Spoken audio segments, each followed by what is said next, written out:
Hey, Frank, I'm Ahearn, privacy consultant, author of the New York Times bestseller, How to Disappear, and Blackmail expert. If you're watching this video, it's very possible or probable you are a victim of online blackmail, sextortion.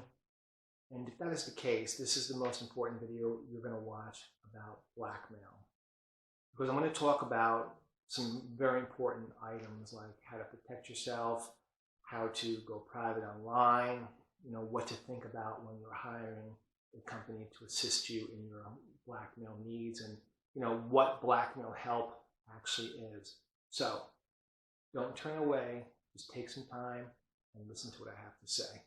You are dealing with individuals who have no boundaries whatsoever. They have no problem destroying your life. So, don't take a blackmail threat lightly. Not all blackmailers expose, but the problem is you don't know if the one you're dealing with is going to expose you or not. So you have to operate with the mentality and the strategy and the thought process of, this person is going to destroy my life. I need to take actions to make sure that doesn't occur. So, keep in mind that you have to really kind of be cool and gather your thoughts and have a really tight head, because if you don't, you're going to act off of emotions and fears. And that does not work in the blackmail world, because more than likely you'll do something rash. You'll either pay or you'll ignore the blackmailer, and neither are good options. In all blackmail situations, you need to stall. You need to create like a 24-hour window of opportunity for you to take care of certain business. Okay? The blackmailer is going to say, I want 1,000, I want 1,000, I want 1,000. You're going to be like, I don't have 1,000, I don't have 1,000. Then they're going to come down to 500. And then they're going to come down to, how much do you have now? Your answer has to be, I have nothing now. I need time. I got to try to borrow it. My wife watches the bank account. Whatever it may be, you need to figure out an excuse to push the blackmailer back and stall. Okay? Because you need 24 hours to go dark online, tighten up your internet stuff, and come up with a plan or hire someone. So your first step in blackmail, once they say, hey, listen, we got your content, we're going to expose you, we want X amount of whatever, dollars, euros, pounds, you need to back them off and stall them. Never pay a blackmailer. If you pay, you are opening your pockets and telling them you are an ATM for money. As simple as that. You pay once, they come back twice. There's no such thing as one final payment. There's no such thing as, hey, if you pay me now, I'm going to delete the file. It's just a bunch of BS, okay? It just doesn't happen. The other thing you need to think about is sometimes paying the blackmailer, you could reveal more information about your identity. I mean, if you send them a PayPal payment, it could show your name and address, plus your email address or a phone number, depending on the profile on your PayPal account. Also, I mean, if you pay through Western Union or MoneyGram, they'll have you snap a photo of the receipt. That receipt's going to have your name and address. Many people, next thing you know, they know exactly who you were. And maybe prior to the payment, they didn't know exactly who you were. They didn't have any social media people. So don't pay. Again, you need 24 hours to stall. Okay, as far as Facebook, okay, you need to remove your cover photo and your profile photo. That means no photo of a tree, a car, or whatever. Because if somebody clicks that, it shows who's giving it a thumbs up. And that's a person. And you can be exposed to that person. You need to turn all your settings to just me. Most important setting in Facebook privacy is limit past post. Again, limit past post. If you do not limit past post, you're going to leave all your past postings. Okay? So make sure you do that. In some geographical places, you can lock down your profile. Not an easy thing to do, but type into Google or whatever, how to lock down a Facebook profile. That sucker needs to be airtight. Instagram, they didn't contact you on Instagram, change your profile name. That means, or username, that means do not be Frank and Ahearn on Instagram. Be, the 10, 20 cats love 20, whatever, just a different thing that doesn't identify you. Remove your profile photo too, okay? As far as LinkedIn, get rid of your photo and turn it invisible. Boom, simple as that. You need to search online and see what the blackmailer can find out about you, okay? Take the time, do it, be smart.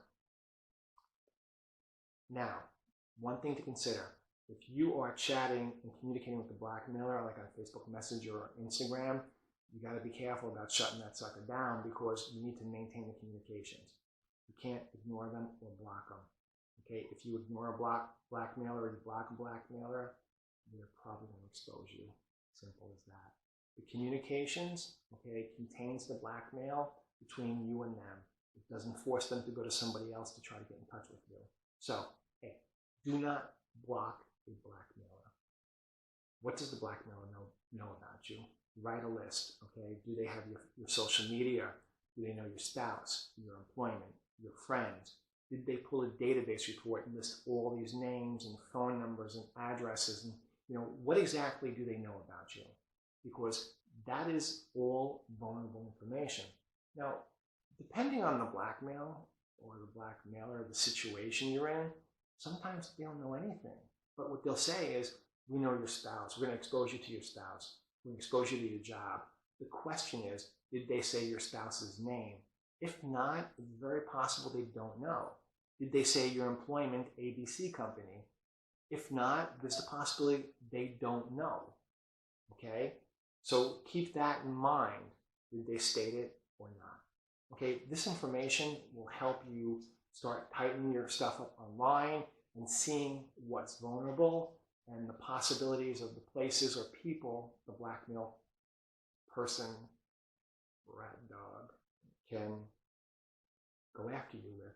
So think. What doesn't help in a blackmail situation? Okay. Number one, there are companies that advertise that they'll hunt down the blackmailer, find them, and tell them to back off. BS, man. I mean, the NSA could probably locate the blackmailer no problem, but you're not hiring the NSA. I mean, blackmailers are smart. These are organizations that are in the Philippines and in Ivory Coast, Africa, and Mali, and Ukraine, and Morocco. This is a business. This is not just some guy in his basement doing this to you. This is an organization that makes tons and tons of money blackmailing people day in and day out, be it on Facebook, on Instagram, Words with Friends, escort websites, WhatsApp, LinkedIn. So this is not just some, schmuck. They have money mules who collect money, okay? So they're using burner phones. On top of those burner phones, they're using app numbers, they're using burner email addresses, using VPNs, they're dumping mobiles. They're not stupid. So they're not going to put themselves in a position where some private investigator in the US, Canada, or UK, wherever, can actually find them. But even if they do find them, why would they listen to some foreigner say, back off, stop blackmailing my client? It doesn't work. And do you think some local police department in Cote d'Ivoire or the Philippines can actually act on this situation or go out and arrest a blackmailer? Absolutely not. They got more important things to do. So the idea of hunting down a blackmailer is a waste of money. And it doesn't stop the blackmail. Big question is, do you go to law enforcement? If you are a minor, the first thing you need to do is tell your parents. Simple as that. You need your parents to get involved to deal with the blackmail. And they will decide whether to bring law enforcement in. But if you're an adult, law enforcement is a waste of time. They're going to tell you to ignore the blackmailer. And what happens when you ignore? Correct. They will expose you. The feds will send you to IC3, which is some sort of website. They'll just collect your data. It serves no purpose. You also have to be careful, depending on where you're located, your report to the police department could actually be public record, so everybody just know that you reported blackmail. So I don't find law enforcement helpful whatsoever. And the truth of the matter is, you're contacting a local police station more likely in like Podunk, wherever, who is speaking to a cop who has never worked a blackmail case in their life, so they don't really know what they're doing. And so it's a waste of time, bottom line. There are law firms and investigators who will write a cease and desist letter. Hi, leave our client alone because you're violating such and such law, and if you continue this harassment and blackmail and extortion, we are going to, contact the Department of Justice and the highest authorities, and you'll blah, blah, blah, blah, blah, blah, blah.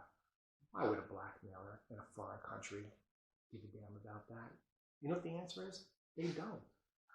It's a waste of money. It's stupid. Matter of fact, you could piss the blackmailer off and just expose you because of that stupid letter.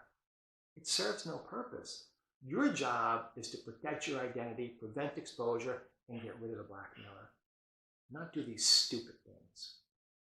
Think before you hire someone. Think before you act. The other item to consider is fake hackers. There are websites out there that are run by scammers who claim that they could hack. They will hack and they will locate your content and they will corrupt the file. Man, if you believe that, I'll sell you a bridge, man. Simple as that. The bottom line is the minute you compromise yourself, that file, video, photos, it's elsewhere. And if it's not a jump drive, who's finding that? Nobody, okay? The other thing is, there's no proof that the content or all the content was corrupted. So get this hacking idea out of your head. Just move on. It's ridiculous and you're just going to lose your money.